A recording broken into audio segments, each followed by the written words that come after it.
초등학생도 현대 수학 실제로 하게 해드리는 수학 팟캐스트 초현실수. 초현실수. 하.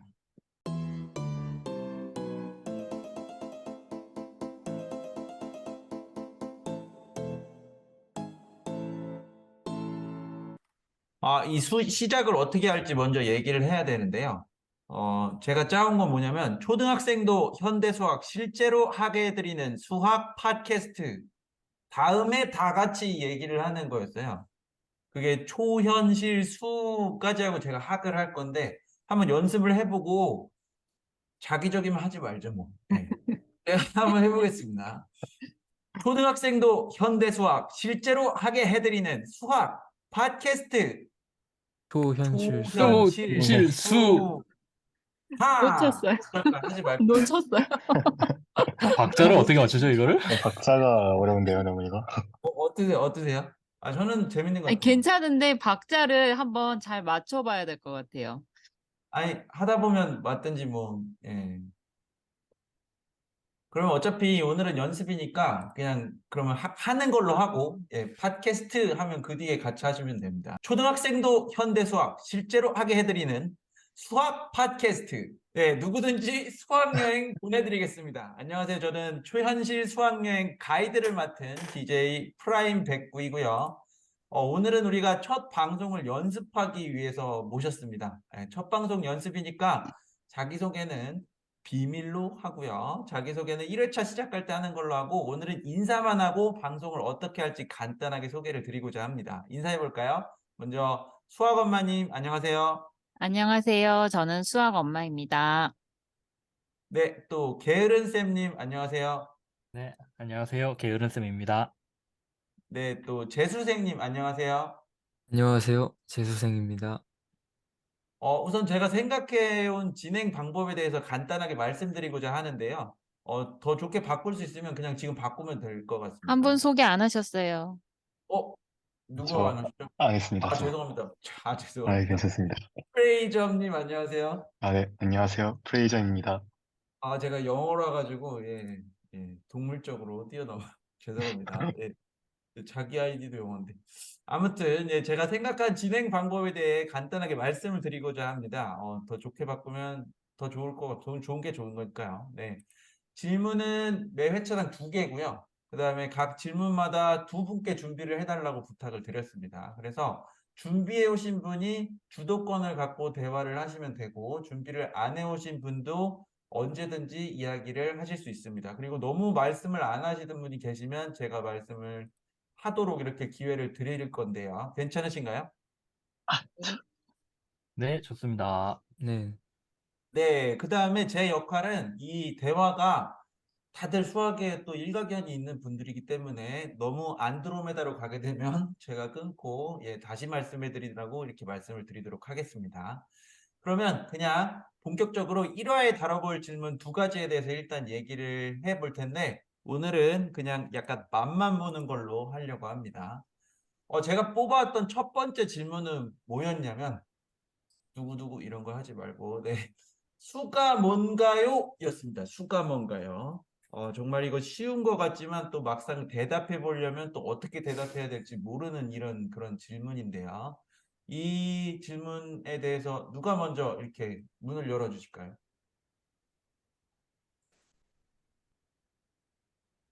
제가 먼저 할까요? 좋습니다. 네. 그래서 수가 뭔가요? 바로 이렇게 직설적으로 한 문장으로 대답을 해야 되나요? 한 문장일 필요는 없죠. 그냥 말씀해 주시면 됩니다. 그러면 수가 뭔지 얘기를 시작하려고 하는데요. 일단 제가 약간 좀 최초 이런 거에 좀 어떤 중요성을 좀 따지는 편이 있어가지고 수에도 최초가 있나요? 그러니까 최초의 기록이 있죠. 그러니까 아, 최초로 이렇게 우리가 뭔가 수라고 얘기할 만한 게 이제 언제 나왔냐, 뭐 몇천 년 전에 나왔냐, 뭐 이런 게 있죠. 그래서 보통 이제 많이 얘기하는 게 이제 BC 3000년경 전에 뭐 바빌로니아인들이 만든 뭐 바빌로니아 숫자 아니면 또 비슷하게 그 무렵에 그 이집트인들이 만든 이집트 숫자 이거를 많이 얘기를 하는데요. 쐐기 근데 문자, 네. 상형 문자 이런 건가요? 네, 그러니까 바빌로니아 숫자는 그 약간 그 기호고요. 약간 그 라틴어 숫자처럼 약간 그런 비슷한 느낌이고, 근데 이제 이집트 숫자는 그 상형 문자, 그러니까 막 이렇게 진짜로 뭐 뭐더라 무슨 뭐 동물을 그려가지고 그게 뭐 만을 나타내고, 그냥 뭐 어떤 사람을 그려가지고 그게 뭐 100만을 나타내고 이렇거든요. 그래서 이런 네. 게 이제 그 바빌로니아 숫자, 이집트 숫자 보통 많이 얘기하는 건데, 근데 이제 조금 더 그 거슬러 올라가서 그 그러니까 이런 어떤 우리가 보통 많이 얘기하는 그런 수 말고, 그러니까 약간 이제 우리가 흔히 생각하는 수는 아닌데 그냥 그런 어떤 기록이 남아 있는 게 그 BC 3만 5천 년 경에 그 레본보 뼈라는 게 있거든요. 이게 그 개코 원숭이의 종아리 뼈에 그 29개의 색임 눈금으로 그 어떤 그 일정한 간격을 놓고 그 짝대기를 그어가지고 그 나타낸 건데, 그러니까 이거를 뭐 우리가 흔히 생각하는 수랑은 조금 다르죠.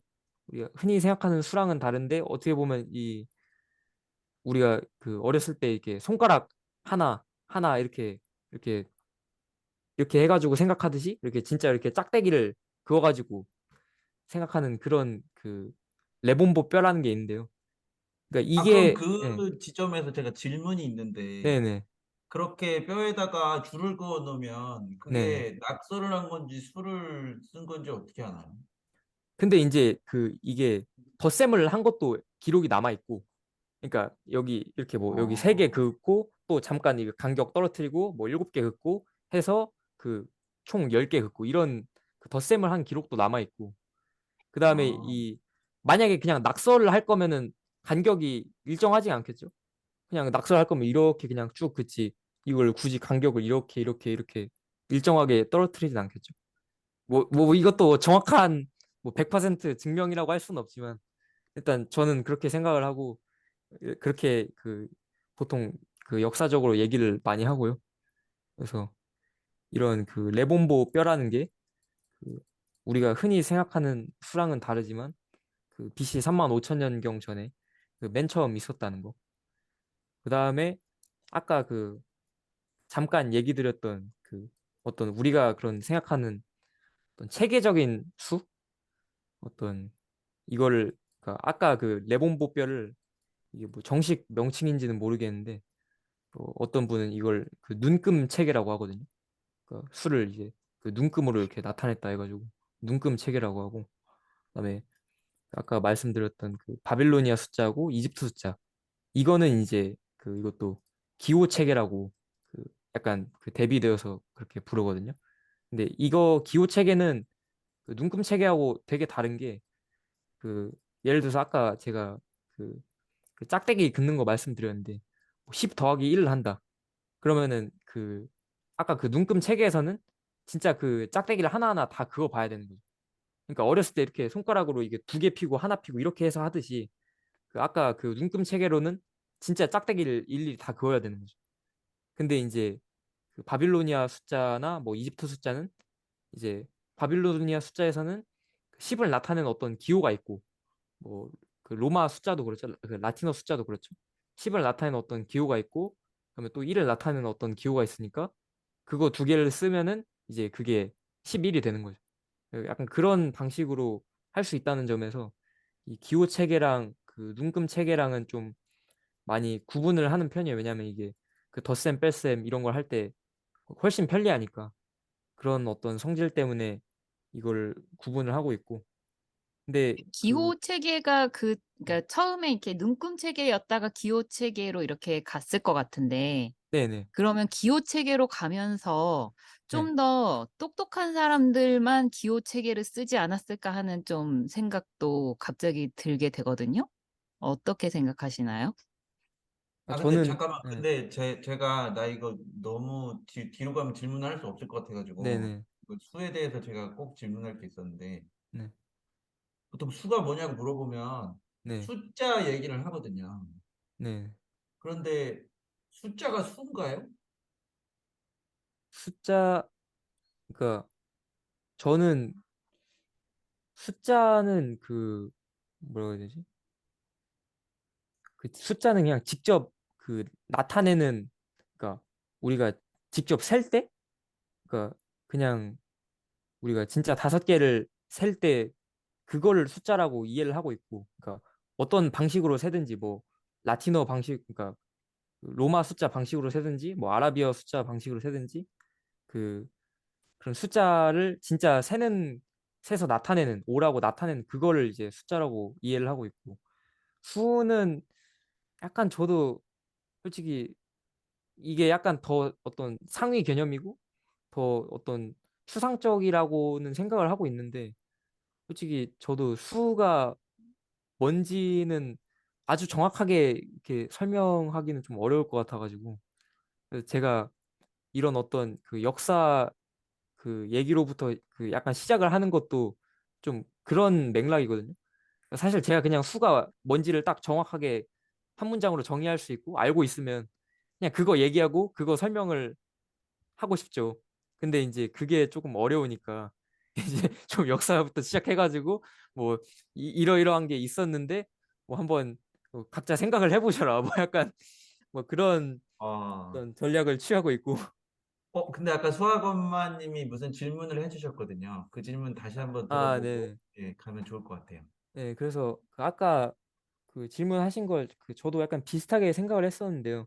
그러니까 그 눈금 체계에서 그 기호 체계로 바뀔 때 이걸 이제 기호 체계는 약간 그 똑똑한 사람만 쓸 수 있지 않겠냐, 약간 그렇게 그 얘기하셨던 걸로 기억하는데, 그 근데 저는 약간 비슷하긴 한데 조금 다르게 생각했던 게, 저는 그 눈금 체계에서 기호 체계로 바뀐 게 그냥 사람들이 좀 많이 익숙해져서 그랬다는 생각을 했거든요.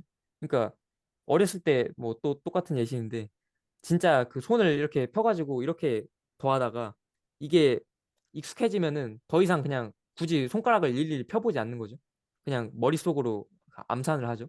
그러니까 그것처럼 이 짝대기 긋는 것랑 그 기호로 나타내는 것도 같은 맥락으로, 저는 이 눈금 체계에서 기호 체계로 바뀐 게 사람들이 이제 술을 사용하는데 되게 익숙해졌기 때문에 조금 추상화의 그 단계로 넘어간 게 아닌가, 저는 그렇게 생각을 하고 있습니다. 저 궁금한 아, 게 예. 있는데, 네네. 네. 그 수를 왜 만들었을까요? 그냥 사실 하나씩 세면 되잖아요. 뭐가 있으면은. 근데 갑자기 그걸 굳이 수라는 걸 왜 만들었을까라는 생각이 갑자기 아, 들어서. 그런데 수가 없는데 하나씩 셀 수가 있나요? 그니까 약간 그, 뭐 염소가 여러 개 있다, 여러 마리 있다고 하면은, 그 염소, 지금 제가 수를 알아서 수를 말하고 있긴 한데, 여기도 염소가 있고, 여기도 염소가 있다. 이런 식으로 하면 되잖아요. 근데 굳이 염소 한 마리가 있고, 염소 한 마리가 있다. 굳이 이렇게 얘기할 필요가 있나라는 생각이 갑자기 들었어가지고. 근데 약간 그러면 그게, 네. 제가 이게 하시기 전에 제가 일단 정리를 좀 해보겠습니다. 제 네네. 선생님이 너무 많은 말씀을 해주셔서 이제 뭐 틀리면 말씀해 주세요. 정리를 해보니까 수를 나타내려는 시도를 한 거는 되게 오래되었다. 네네. 그런데 그러면 수가 뭐냐, 뭘 나타내려고 했냐, 그건 잘 모르겠다. 그렇게 네. 하면 너무 다 쳐내버렸나요? 그러니까 그 수의 본질은 모르겠으나 수를 수라는 어떤 그런, 우리가 보통 그렇게 수라고 생각하는 것을 아주 오래전부터 쓰긴 했다. 저는 뭐 이 정도로 예, 생각하고 있습니다. 그리고 체계적인 기호로 나타낸 게 있고, 그 다음에 뭐 막대기나 이런 형식으로 나타낸 게 네네. 있는데, 네. 그런 걸로 나타낸 것보다 어떤 기호를 가지고 있는 게 조금 더 진화된 거라고 생각한다. 약간 뭐, 네네네. 예. 네, 그럼 그 다음에 이제 술을 왜 만들었는지를 얘기하면 될 것 같습니다. 아, 혹시 같이 준비해 오신 선생님도 술을 왜 만들었는지 답을 갖고 계신가요? 제가 준비를 하긴 했는데요. 제 얘기를 하기 전에 문득 그 재수생님 얘기를 듣다 보니까 좀 궁금한 게 생겼어요. 로마자로 얼마나 큰 수까지 표기를 했었는지 좀 궁금하긴 하거든요. 예를 들어서 뭐 만, 뭐 10만 이런 숫자를 만약에 표기했었다면은 그 그렇게나 큰 숫자를 표기할 필요가 있었을까라는 생각이 좀 들어요. 예를 들어서 뭐 10만, 궁금해요. 10만 개 있을 만한 게 뭐가 있을까요? 그 당시에 개수를 세는데 뭔가가 10만 개 있다.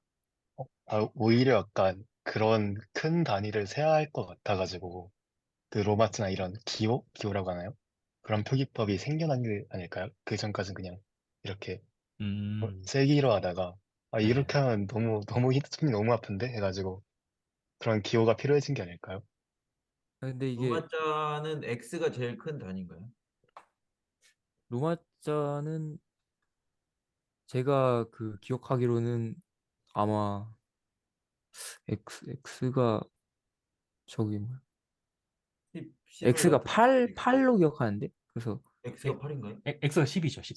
10인가요? 네. X가 10인데 10이고 X 2개 쓰면은 20이고 아마 그런 식으로 될 어, 거예요. 제가 사실 그 로마자는 그렇게 많이 그 조사를 안 했고, 네, 아까 그 얘기하신 그렇게 큰 수를 생각할 필요가 있었을까라는 질문에 약간 이집트 숫자에는 약간 좀 답이 있거든요. 그러니까 이집트 숫자에 그래서 100만이 최대입니다. 그러니까 음. 100만이 그 어떤 그 사람을 그린 그 상형 문자인데 그게 100만임과 동시에 무슨 뜻이냐면 많은, 아주 많은. 그러니까 그냥 100만이면 뭐 대충 뭐 이게 최대고 그냥 아주 많은 거를 100만이라고 그냥 그렇기 때문에 일단은 그 이집트 숫자에서는 100만이 최대다. 그 정도 답은 드릴 수 있을 것 같습니다. 초등학생보다 뛰어난 건 맞는 것 같습니다. 초등학생은 보통 100이면 제일 크거든요. 음, 100개 있으면 제일 많은 거예요. 100만이라니, 야, 사실 수 크기 상상하기가 쉽지 않은데. 네, 혹시 수를 왜 저도 만들었나요? 저도 로마자로 숫자를 그러니까 큰 숫자를 어떻게 표시하는지는 잘은 모르겠는데 100을 어떻게 표시했는지 좀 궁금하긴 하네요. 이게 왜 궁금하냐면 그 당시에 숫자 0이 없었거든요. 0이라는 숫자가 없었어요. 맞아요, 이게 맞아요. 제가 재밌는 퀴즈를 하나 드리자면은 기원전 1년 기원전 1년 12월 31일 그 다음 날을 서기로 쓰면 어떻게 쓰는지 혹시 아시는 분 계신가요? 이영 아닌가요? 0이 없었어요, 그때는. 어, 기원전 12월 31일 그 다음 날이 언제냐면은 1년 1월 1일이에요. 그러니까 어, 0년이라는 게 없었어요, 그때는. 0이 아, 만들어진 게 6, 7세기, 8세기 한 그 정도 될 거예요. 그래서 그 기원전 1년 바로 다음 해는 기원 후 1년이거든요. 그래서 좀 한국식인데. 궁금해졌어요. 그 당시에는 과연 그런 뭐 100, 1000 이런 숫자들을 어떻게 썼으며 그 다음에 그런 숫자들을 실제로 쓸 일이 뭐가 있었을까? 라는 게 조금 궁금해졌고요. 아, 태어나면 1살, 한국식이네요. 요새 한국 안 쓰는데. 네. 그리고 네. 수에 대해서 저도 준비를 좀 했는데요. 아까 저기 백구님께서 잠깐 말씀을 해주셨듯이 숫자랑 수가 뭐가 다르냐 이렇게 질문을 해주셨는데 사실 이거부터 좀 명확하게 하고 넘어가야 될 필요가 있을 것 같은 게 숫자랑 수는 엄연하게 다르게 봐야 된다고 봅니다. 왜냐하면 숫자는 기호거든요. 말하자면은. 그러니까 예를 들어서 숫자 5를 생각해 볼게요. 지금 이 방송을 귀로만 듣고 계신 분들도 계실 테니까 숫자 5 하면은 머릿속에 떠오르는 딱 그 5라는 기호가 있죠. 이 기호는 우리가 보통 아라비아 숫자라고 부르는 이 기호가 언제 만들어졌는지 제가 찾아보니까 한 9세기쯤 만들어졌더라고요. 근데 찾아보니까 지금 우리가 쓰는 그런 5처럼 생기지가 않았고 좀 다르게 생겼어요. 그게 시간이 지나면서 조금씩 변형이 되다가 지금 우리가 쓰는 거랑 거의 비슷해진 거는 한 15세기, 16세기 정도인 것 같더라고요. 아, 그럼 어째- 아라비아에서도 그렇게 안 썼던 건가요? 그렇죠. 아, 찾아보면은 되게 다르게 너무 생겼어요. 몰랐네. 네. 그게 오랜 시간 동안 변형이 됐던 것 같아요. 쓰기 좋게. 쓰기 좋고 좀 안 헷갈리게 기호마다 그렇게 된 것 같고 그러니까 어쨌든 중요한 거는 숫자는 기호에 불과하단 말이죠. 그러니까 아라비아 숫자가 만들어지기 전에도 수는 있었잖아요. 숫자도 있었고 수도 있었고. 예를 들어서 아까 얘기가 나왔던 그 로마 숫자 같은 게 어떤 게 대표적인 그 표기법일 텐데 로마 사람들이 이렇게 V라고 쓰죠. 5를. V라고 쓰는 거랑 우리가 지금 숫자 5를 쓰는 거랑 사실 기호만 다를 뿐이지 5라는 어떤 그 값을 나타내는 거는 똑같단 말이에요. 그러니까 분명히 해야 될 것은 기호랑 의미를 분리를 해서 우리가 생각을 해야 된다라는 것은 확실히 그 얘기를 하고 넘어가는 게 좋을 것 같고 근데 제가 보니까 이 숫자에 관한 질문을 한 영상을 제가 좀 많이 봤는데 이 대목에서 다들 멘붕에 빠지는 것 같더라고요. 뭐라고? 숫자랑 수가 다르다고? 이 대목에서 빠지는 것 같아서 제가 약간 예를 들어서 한번 설명을 해보겠습니다. 우리가 사과 하면 사과 그림이 떠오르지만 사실 사과 글씨로도 쓸 수 있지 않습니까? 그래서 사과는 뭐 미국에서는 애플이라고 하고 또 우리는 사과라고 쓰고 그렇게 하는데 그 사과라는 글씨가 사과는 아닌 거잖아요. 그러니까 사과를 봤을 때 사과가 떠오르는 거지. 약간 그런 식으로 이해하면 되나요? 그런 셈이죠. 아, 사과라는, 그러니까 사실 이것도 그래서 왜 그런 말 있잖아요. 언어라는 것이 우리의 사고를 이렇게 한정한다? 이런 얘기도 있어요. 물론 다른 얘기도 네. 있지만. 영어로 꿈꾸면 영어 끝나는 거라고 그렇게 얘기하죠. 맞습니다. 그래서 우리가 사과라고 하면은 머릿속에 사과라는 이미지가 떠오르잖아요. 머릿속에 네. 사과가 들어간 건 아니죠, 실제로. 하지만 그 사과라는 어떤 관념이랄까? 추상화된 그 무언가는 우리 머릿속에 싹 떠오르잖아요. 그렇게 보면은 사과라고 글자를 쓴 거는 그 사과를 표기하기 위한 한 가지 방법일 뿐인 거죠. 그걸 애플이라고 쓸 수도 있고, 아니면 뭐 실제 사과 그림을 그릴 수도 있고, 그런 여러 가지 방법 중 하나로 보는 게 맞지 않나 싶어요, 저는. 그러니까 정확하게 따지고 보면 사과라는 거는 세상에는 없는 거네요. 굉장히 철학적으로 들어가기 시작하는데, 아니, 그러니까 그 모양이 정해져 있지 않으니까 뭔가 그냥 개념인 거잖아요. 그렇죠. 숫자도 마찬가지로. 네. 개념인 아, 거고, 정확히 얘기하자면 인간이 만든 개념인 거죠. 나가시면 안 됩니다, 여러분들. 지금 이거 어렵지 않아요. 할 수 있어요. 할 수 있어요. 예, 이제 겨우 진입로입니다. 예. 네, 계속 맞습니다. 말씀해 주십니다. 예. 네, 알겠습니다. 그래서 이 숫자랑 기호하니까 이 생각을 하면서 좀 생각나는 영화의 한 장면이 있는데 1997년에 이 방송을 들으시는 분들 중에 97년에 아직 태어나지 않으신 분들도 있을 것 같긴 한데 97년에 영화 중에서 콘택트라는 영화가 있었어요. 저 그 영화 좋아한다고 말하면 또 안 되는 건가요? 아, 괜찮습니다. 자, 2010년대에 나온 컨택트 아니고요. 콘택트입니다. 콘택트. 오, 예. 저는 두 개 다 봤습니다. 예, 네. 그렇게 하면 아, 좀 저도 두 정확하게 될 영화 것 되게 같아요. 재밌게 네. 봤는데 그 영화에 되게 재밌는 장면이 있어요. 그 오래된 영화니까 스포일 좀 해도 되겠죠? 어떤 장면이냐면 그 외계에서 신호를 받아요. 이 주인공이 신호를 받는데 그 신호에 영상 신호가 같이 이렇게 그 실어져서 오거든요. 그런데 이 영상을 해석을 못하는 거예요. 지구인들이 쉽게 말하면 지구인들이 해석을 못하다가 그걸 나중에 결국 해석을 해내는데 어떻게 해석을 해내냐면은 이 영상의 구석탱이에 이 신호를 보낸 뭐 외계인인지 뭐 그냥 누군지 모르겠는 어떤 지성체, 그 지성체들이 구석에다가 뭘 써놨냐면은 우리는 2 더하기 3은 5라는 수식을 우리는 이런 식으로 표기를 해. 라고 구석에다가 써놓은 걸 찾아요, 주인공이. 그게 보면은 뭐 점 2개 써놓고 점 3개 그 그려놓고 그 다음에 한쪽에는 점 5개 그려놓고 그런 식으로 해놓거든요. 그러니까 이것도 어떻게 보면은 그 이해를 한 거잖아요. 전혀 다른 표기법으로 썼지만 지구인들이 그걸 이해를 한 거잖아요. 그 이해한 거는 물론 기호 체계를 이해했기 때문이기도 하지만 그 기호 뒤에 숨어 있는 어떤 그 수라는 의미를 이해했기 때문에 그러한 문장 자체를 이해를 한 거죠. 그러니까 이것도 결국 제가 하고자 하는 얘기는 기호와 의미는 좀 별개로 봐야 된다라는 것이고요. 그러면 얘기가 좀 길어지는데 죄송합니다. 근데 그러면 넘어가기 전에 제가 질문이 네. 있습니다. 그러면 이제 숫자가 수가 아닌 거는 적어도 저는 알겠어요. 그런데 그러면 더하기 빼기 못하면은 수가 아닌가요? 더하기 빼기를 못하면 수가 아니냐. 예를 들어서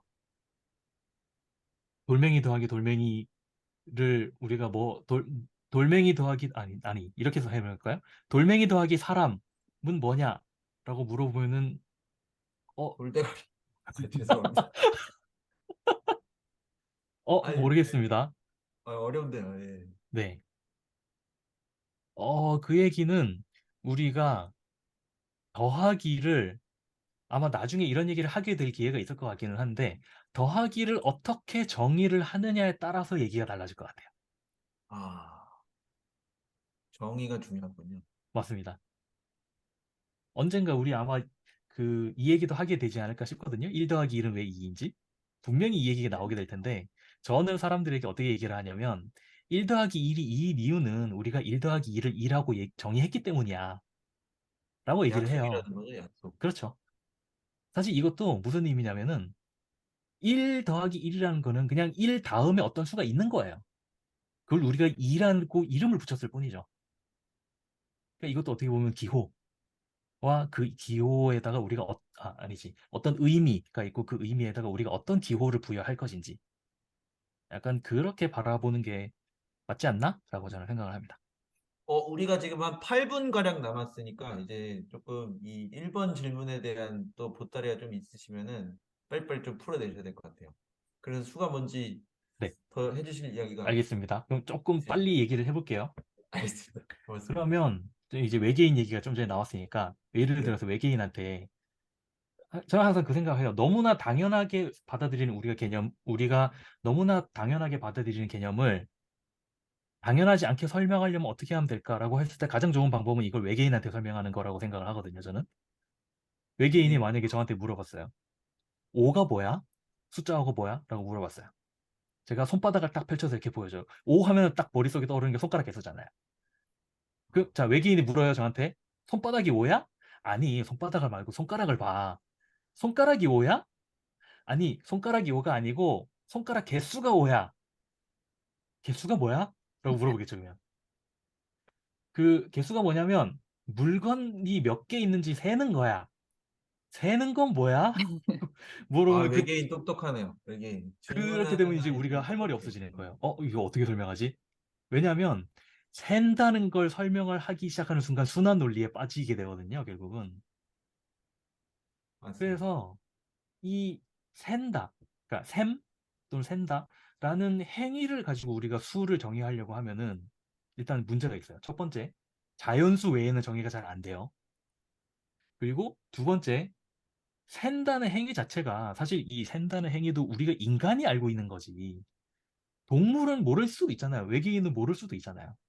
그러니까 이거를 그런 어떤 다른 의미에 의존하지 말고 우리가 수가 뭐냐라고 했을 때 뭐라고 대답할 수 있을까라고 생각을 해보면은 사실 쉽지는 않아요. 저도 이게 맞는 대답인지는 모르겠는데 저는 수가 뭐냐고 얘기를 하려면은 이렇게 얘기를 하면 되지 않을까라고 생각을 해요. 그 이런 얘기 많이 하잖아요. 수는 실제로 존재하는 거냐? 예를 들어서 수 대신에 제가 다른 단어를 넣어볼게요. 사랑은 실제하냐? 음악은 실제로 존재하는가? 아름다움은 실제로 어려운데. 존재하는가? 보통 이런 거 우리가 실제로 존재한다고 얘기하지 않잖아요. 그렇죠? 여기에다 우리가 보통 어떤 단어를 붙이냐면은 추상적이라는 단어를 붙이거나 개념이라는 단어를 붙이거나 관념이라는 단어를 붙여요. 관념 단어가 좀 어려운 것 같으니까 그냥 개념 정도로 설명하자면은 그냥 머릿속에만 있는 거지, 뭐 그렇죠. 이렇게 딱 꺼내서 이게 수야, 이거 안 된다는 거죠? 그렇죠. 뭐 어떤 물질적인 무언가가 아니라 그냥 어떤 개념. 근데 그 개념이 무엇을 나타내기 위한 개념이냐? 어떤 양을 나타내기 위한 개념이다. 양을 수치화라고 하면 또 동어 그 순환 논리에 빠지니까 어떤 양을 뭐 양이 많다, 양이 적다 할 때 그 양을 관념화한 것이다. 라고 설명하는 게 제가 할 수 있는 최대치인 것 같아요. 그럼 비교를 안 해도 양 얘기를 할 수 있나요? 예를 들면 이런 거죠. 아까 얘기했던 것처럼 돌과 사람 중에서 누가 더 무겁냐? 아, 그건 좀 더 추상적으로 누가 더 많냐라고 얘기하면은 이 좀 애매하죠. 왜냐하면 그러네요. 돌을 어떻게 일단 비교 자체가 안 되잖아요. 비교 자체가 안 되니까 사실 그러니까 돌끼리는 비교할 수 있을 것 같아요. 돌이 더 많다 적다, 사람이 더 많다 적다 비교는 할 수 있을 것 같은데 서로 성질이 다른 것끼리 그러면 양이 많다 적다라고 할 수 있냐?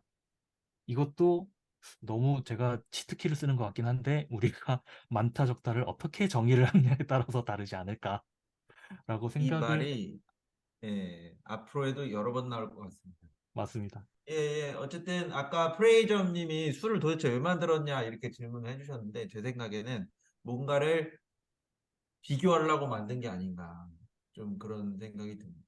수가 없으면 1대1 비교밖에 안 되잖아요. 하나씩 가져와야 되는데 수가 있으면은 쫙 늘어놓고도 누가 제일 많은지 알 수 있고 뭐 그런 약간 초등학생스러운 생각이었습니다. 너무 다 말해버리면은 1회 할 얘기가 없으니까 다음 질문으로 가면요. 그 집합에 대한 질문을 준비했었습니다. 제가 집합이 뭔가요? 였는데요. 예, 오랫동안 좀 이렇게 말씀을 안 해주셨던 수학엄마님이 말씀을 시작해 주셨으면 하는데요. 집합이 뭔가요? 뭘 모았다고 하면 그게 뭔가요? 여러분께서도 모임이 있으시죠? 어떤 모임이 있는지 하나씩 한번 얘기 한번 해주실 수 있을까요? 재수생님은 어떤 모임에 속해 계시나요? 그 그냥 뭐 이렇게 사적인 뭐 모임을 얘기하는 건가요? 아무 모임이나 괜찮습니다. 본인이 속해져 있는 모임을 하나 얘기해 주시면. 뭐 가족 구성원의 모임? 네, 그것도 네. 모임이겠죠? 예, 게으른 쌤님은 어떤 모임에 속해 계시나요? 가족이 있고요. 당장 이제 5월이 됐으니까 5월은 가족의 달이지 않습니까? 그러니까 이제 주말마다 부모님 만나고 뭐 아이들 만나고 그런 시간이 있으니까 가족이 아무래도 가장 가까운 모임이 되지 않을까 싶습니다. 네, 프레이점님은 어떤 모임이 있으실까요? 가족 빼고 이제 얘기를 한번 해보면 네, 어떨까요? 알겠습니다. 저는 전 대학 동아리가 생각이 납니다. 네, 그럼 프라임 백구님은 어떤 모임이 있으실까요? 빈부에도 할 수 없습니다. 저는 초현실 수학 팟캐스트에 속해 있습니다. 네, 좋습니다. 그러니까 모임은 어떻게 보면은 모임이 집합인 거죠. 그러니까 근데 수학에서 집합이라고 하면 모임은 모임이지만 좀 구체적으로 모을 수 있는 애들. 그러니까 좀 수학적이라고 하기든 뭐하지만 어쨌든 딱 어떤 사람이 얘기하더라도 그 이 모임에 들어가 있는지 안 들어가 있는지를 구체적으로 얘기할 수 있는 거. 예를 들면은 뭐 예쁜 사람의 모임 이러면은 기준이 좀 다 다르잖아요. 게으른 쌤님이 생각하시는 예쁜 사람과 재수 생님이 생각하시는 예쁜 사람이 다를 수 있잖아요. 제가 생각하는 예쁜 사람은 모든 사람이기 때문에 모든 사람이 다 들어가야 될 수도 있고요. 그렇기 때문에 예쁜 사람의 모임이라는 거는 집합이 될 수가 없겠죠. 그래서 집합이 될 수 있다라는 건 어쨌든 어떤 기준이 있어가지고 그 기준에 속하는 것이 그 집합에 속한 것들을 원소라고 하고요. 그러니까 재수생님은 그 재수생님의 가족의 원소이신 거고, 그 프레이점님은 그 동아리의 원소가 되실 수 있는 거죠. 그러니까 우리 각각이 다 원소라고 생각할 수가 있겠죠.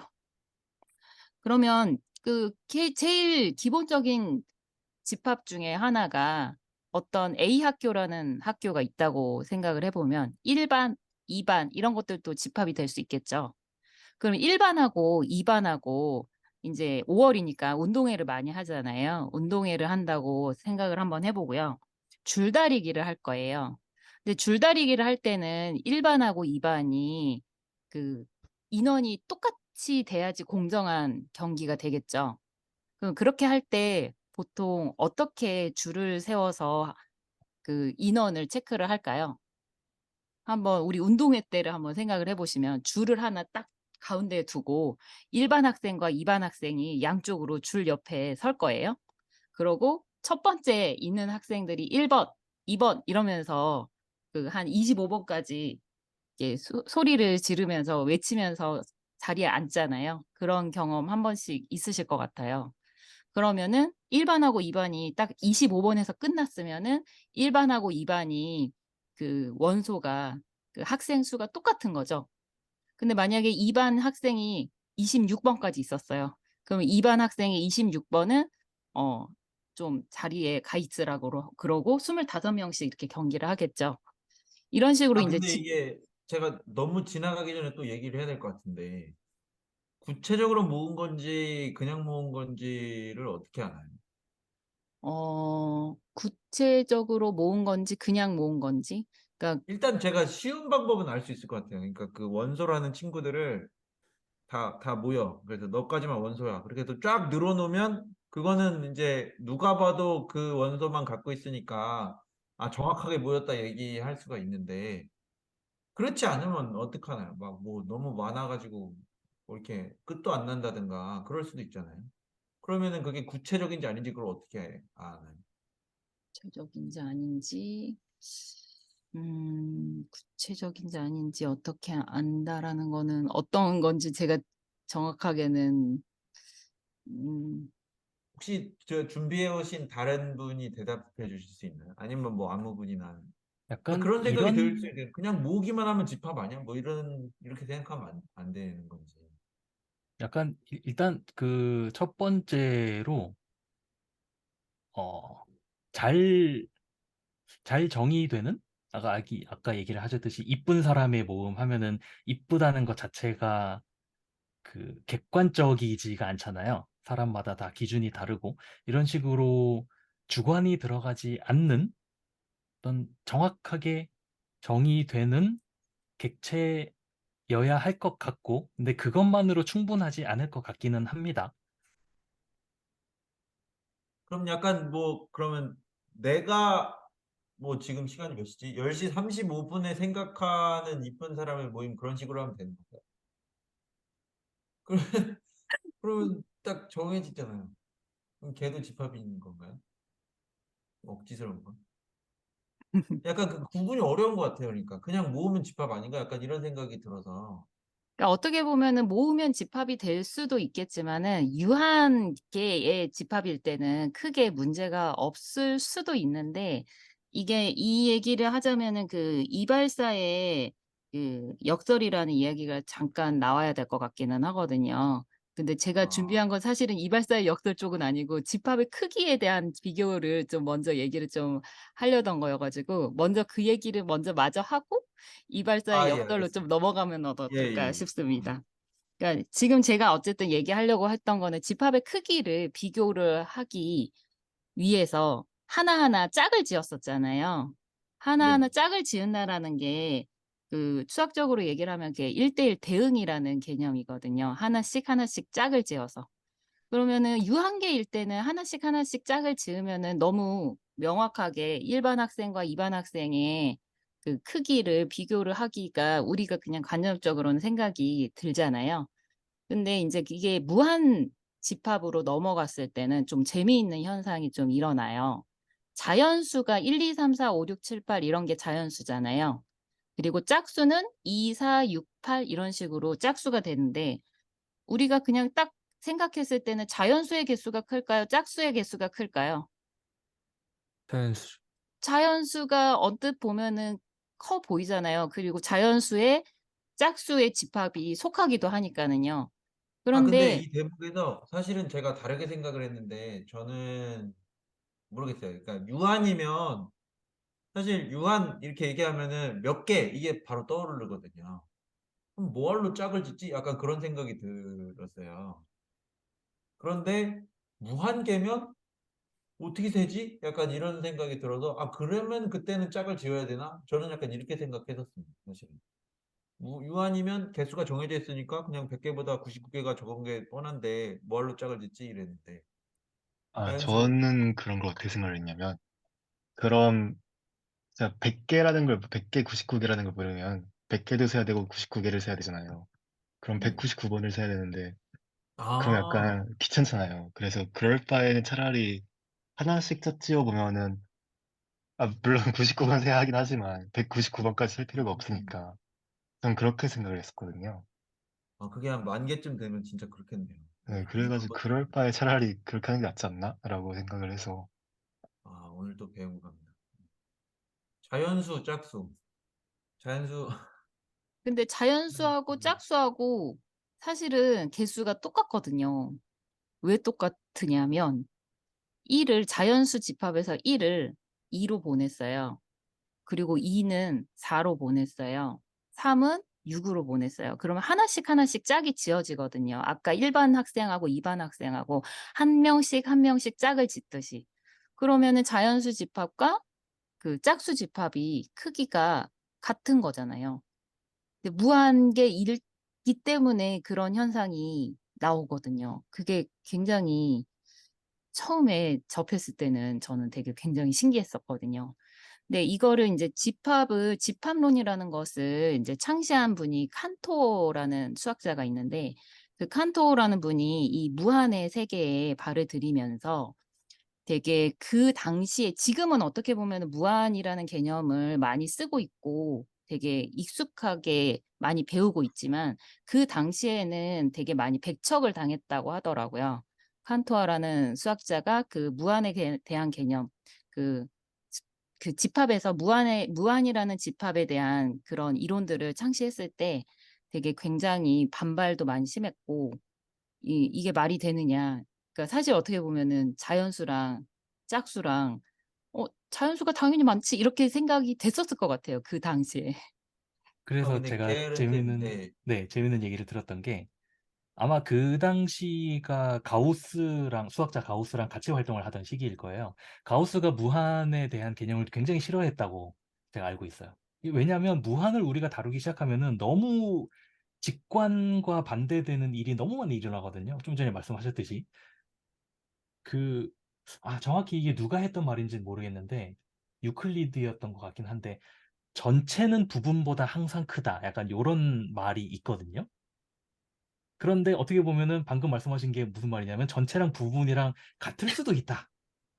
이런 얘기라서 너무나 직관적이지가 않고 그래서 가우스를 비롯한 가우스 정도 되는 사람이 반대를 하면은 그 누가 거기다 대고 뭐라고 하겠어요. 약간 그런 권위에 의한 약간 그런 위계에 의한 강제랄까? 약간 그런 분위기가 있었을 거란 말이에요, 분명히. 그런데 지금은 우리가 알고 있죠. 무한을 다루는 방법이 방금 말씀하신 그런 식으로 다루는 게 맞다는 걸. 근데 고, 이거 저기 사실 생각보다 모르는 분 많고 저는 그 결론을 아는데도 불구하고 짝수하면은 비는 거 아니냐 약간 이런 생각이 아직도 떠나질 않거든요. 그렇게 봐라 1, 2, 3, 4 있고 2, 4, 6 이렇게 띄엄띄엄 있는데 당연히 자연수가 많은 거 아니냐. 그렇게 여전히 난 이해가 안 된다라고 말씀하시는 분들한테는 해주실 말씀이 있나요? 전 사실 알면서도 사실은 머릿속에는 그 자연수는 빽빽하고 짝수는 성기어 있다는 이런 느낌을 지울 수가 없거든요, 사실은. 지울 수가 없어요. 떠나지가 않아요. 예, 약간, 근데 예, 사실 그 중학교 1학년 수학책에 보면은 이제 정수, 자연수, 유리수 뭐 이런 얘기를 하면서 그 네네, 실제로 가장 큰 게 이제 정수 안에 자연수가 있고 뭐 이런 식의 그림이 있어요. 근데 네, 그렇게 보면은 정수가 더 크고 자연수가 더 작은 것처럼 그림으로는 그려져 있잖아요. 근데 그렇죠. 어, 그게 이 개념을 접하고 난 다음에는 그게 굉장히 좀 불편하게 느껴지더라고요. 집합의 크기가 사실은 같은 건데, 같은 거를 더 크게 그려놓은 거잖아요. 그런 것들을 우리가 되게 오랫동안 봐왔기 때문에 이거를 접했을 때 되게 불편한 게 아니었을까. 그런 그러니까 생각이 좀 들었어요. 조금 혼동 방지를 위해 제가 다시 정리를 해드리면은 크기는 같지만 그렇다고 예를 들면은 자연수의 부분이 짝수가 아닌 건 아니다 그런 거잖아요. 그쵸. 짝수는 자연수의 부분이지만 크기는 자연수랑 똑같다. 구독자들 떠나가는 소리가 들려. 이거 좀 어떻게 명쾌하게 어떻게 좀 어, 약간 명쾌하게 안 되나? 이런 느낌으로 생각하면 어떨까요? 짝수랑 자연수 개수가 같다는 건 그 짝수랑 자연수를 비교를 하는 거잖아요, 둘 간에. 네. 근데 짝수는 약간 듬성듬성하고 자연수가 빽빽하다라는 건.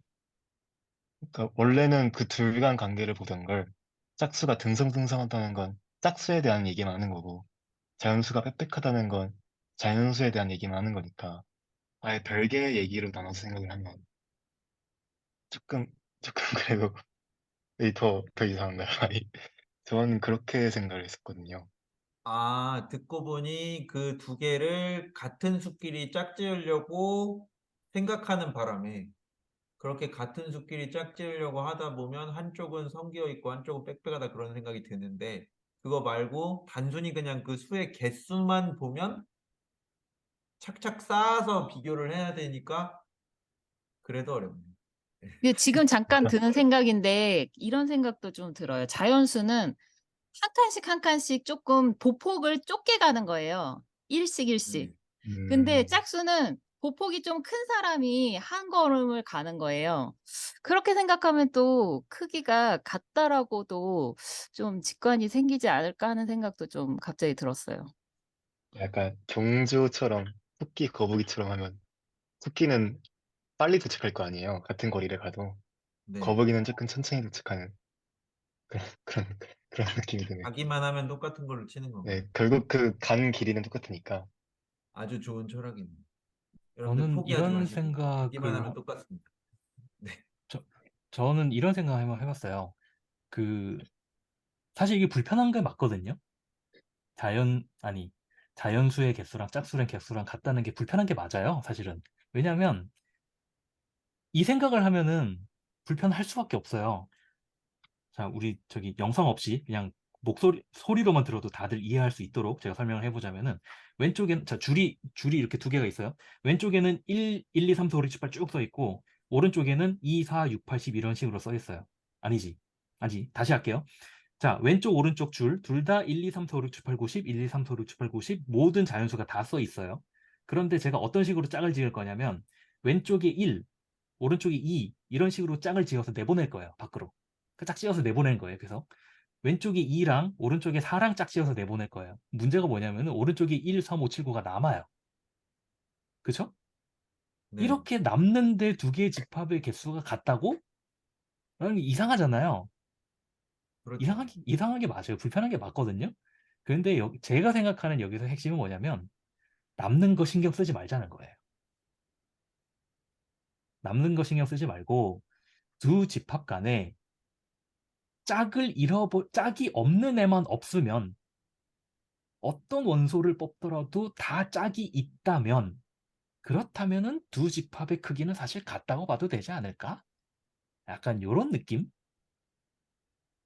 아, 그러면 요런 1이랑 2랑 4랑 그렇게 연결 안 해도 된다는 말씀이신 거죠?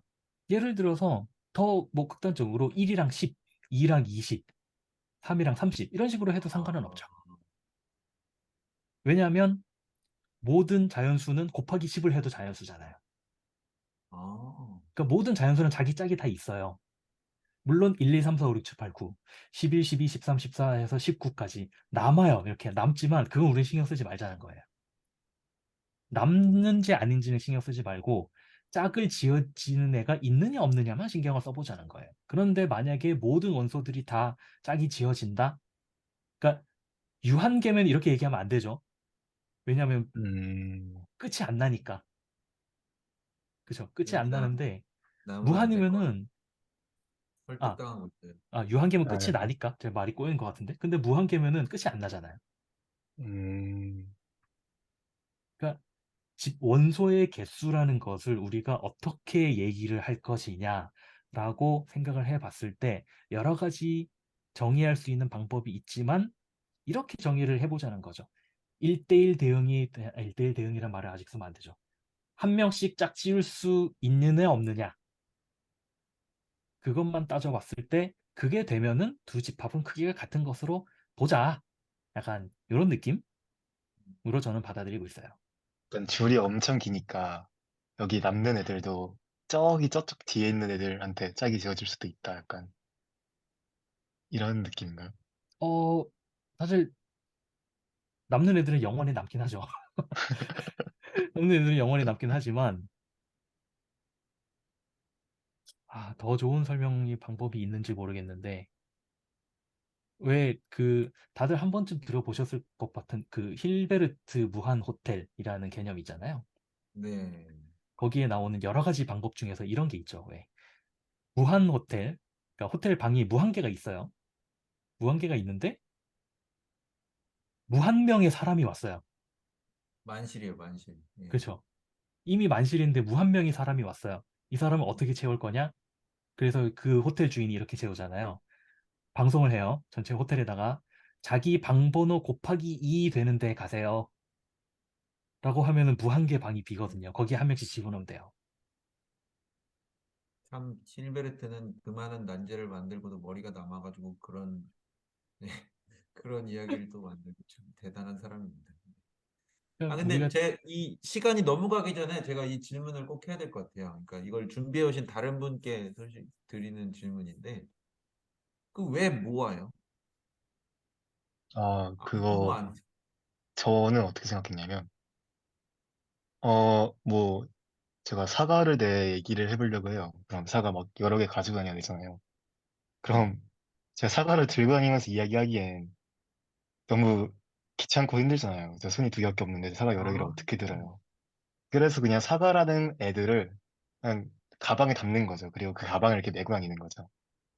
음, 그래서 그 가방 안에 뭐가 들어가는지는 이제 내가 그날 뭐 어떤 얘기 하고 싶은지에 따라 다 다르게 담는 거고, 그냥 집합은 약간 되게 뭐라고 해야 되지? 약간 그냥 허울 뿐이다라는 생각이 들더라고요. 집합이 뭔지 찾아보니까 특정한 조건을 만족하는 모임이라고 나오는데, 그, 그러니까 거기서 중요한 게 특정한 조건이라는 게 제일 중요해 보이더라고요. 그냥 어차피 모이면 집합이 되는 건데, 어떻게 모이냐가 중요한 거잖아요. 어, 그래서 집합을 왜 만들었냐? 그러면 내가 뭐 뭔가를 하고 싶은 게 있다. 뭐 내가 오늘 학교를 가려면 뭔가 이렇게 들고 가야 되는데 책을 이렇게 들고 가기가 어렵잖아요. 버스 타고 뭐 지하철 타고 가야 되는데 힘들잖아요. 그러니까 그러면 내가 이거 담을 수 있는 공간을 만들자. 그 공간을 우리 집합이라고 부르자. 이렇게 집합이 만들어진 거라고 저는 생각이 들거든요. 그러면 이제 이 집합에 뭐까지 담아야 되냐라는 생각이 드는데 그 아까 말씀 나왔던 것처럼 그런 뭐였죠? 그 이발사 역설 이런 게 있잖아요. 뭐 마을에 이발사가 한 명밖에 없는데 자기가 깎지 않는 사람만 내가 깎아주겠다. 그럼 이발사는 어떻게 해야 되냐 이런 게 있는데 이거에 대해서 전 집합은 뭐 잘못이 없다고 생각을 해요. 그냥 집합을 만들 때 그 조건 만들어준 사람이 약간 일부러 그냥 조금 뭐 그날 기분이 안 좋았는지 일부러 조금 조건을 약간 이상하게 만들어 버린 거예요.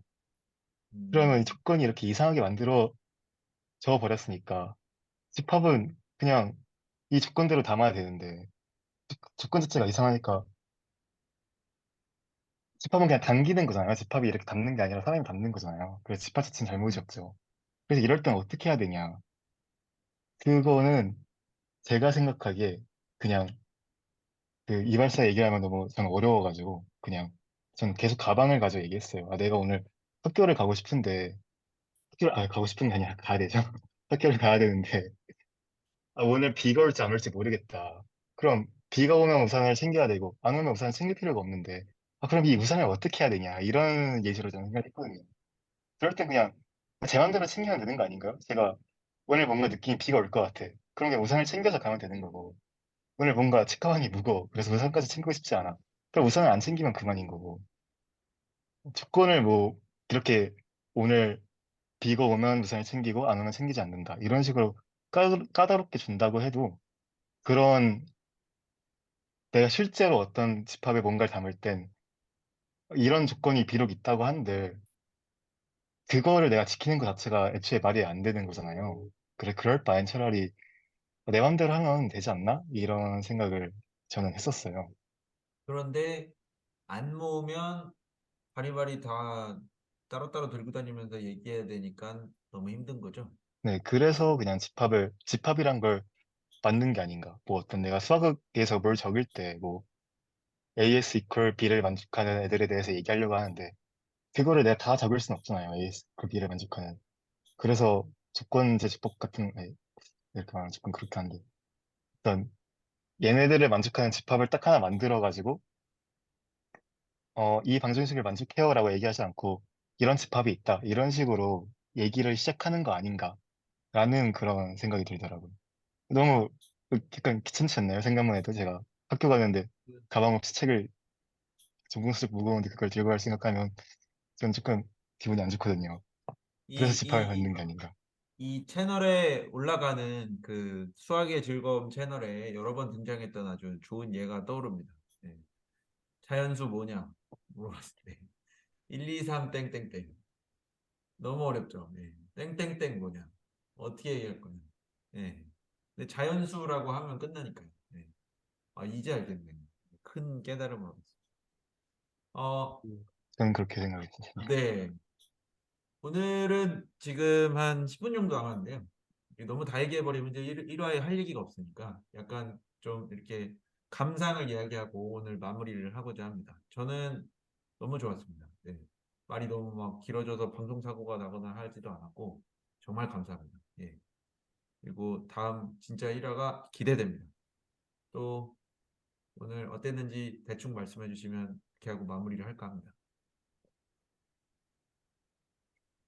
어, 수학엄마님이 먼저 말씀해 주시겠어요? 저는 첫날이라 무슨 얘기를 했는지 횡설수설한 것 같아서 아, 너무 잘하셨네요. 네. 다음번에는 좀 더 준비를 많이 해야 되지 않을까 좀 반성을 하며 아, 마무리하겠습니다. 네, 다음은 재수생님.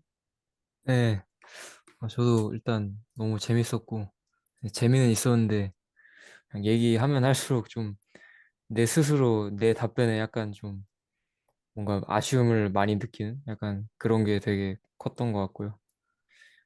그래도 그 저만 혼자 발표하는 거 아니니까 다른 분들 그 생각도 들을 수 있고 또 다른 분들이 그 공부해 오신 것도 좀 편하게 배울 수 있으니까 또 그런 점에서는 되게 좋은 것 같습니다. 전 인간 뼈 얘기 너무 재밌었습니다. 감사합니다. 인간이 아니었나? 인간은 아니고 그 동물 뱀이에요, 뭔 동물. 원숭이. 아니, 사람도 동물. 아니. 그 다음으로 게으른 쌤님 어떠셨나요? 너무 재밌었고요. 저 혼자 얘기하는 게 아니라 이게 중간중간에 질문 받으면서 당황스럽고 당혹스러운 질문을 받으면서 그 질문에 대답하는 그 약간의 긴장감까지 전부 재밌었고요. 저는 이 수학의 즐거움 채널이 굉장히 좋은 문화를 갖고 있다고 생각하는 게 질문하는 분들도 허투루 질문하지 않고 답변하는 분들도 그걸 가볍게 답변을 하지 않거든요.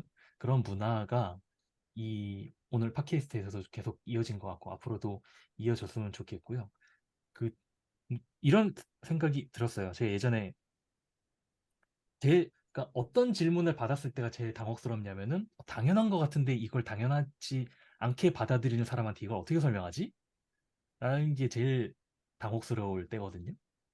그런 순간을 앞으로도 계속 느끼게 될 것 같아서 큰 기대심을 갖고 앞으로 임하도록 하겠습니다.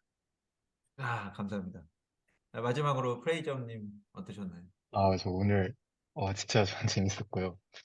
어, 요즘 약간 수학을 조금 계속 공부하다 보니까 뭐 중간고사나 과제나 이런 것 때문에 압박감이 조금 있었거든요.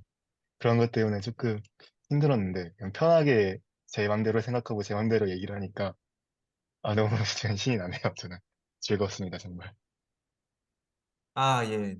정말 감사드리고, 누가 얘기했는데 기억은 안 나는데, 수학의 매력은 그 자유로움에 있다. 뭐 이런 이야기를 들은 적이 있습니다.